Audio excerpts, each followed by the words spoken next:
असे कैक वैरी तू अचंबित केले, रूढीच्या नीतीला तूच चित केले.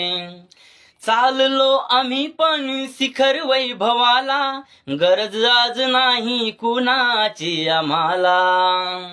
ना मंत्री श्रीमंती ना हाव पाहिजे, ना मंत्री श्रीमंती ना हाव पाहिजे, पण तुझ्या रक्तामधला भीमराव पाहिजे, तुझ्या रक्तामधला भीमराव पाहिजे. असे कैक वैरी तू अचंबित केले, रूढीच्या नीतीला तूच चित केले. चाललो आम्ही पण शिखर वैभवाला, गरज आज नाही कुणाची आम्हाला. ना मंत्री श्रीमंती ना हाव पाहिजे.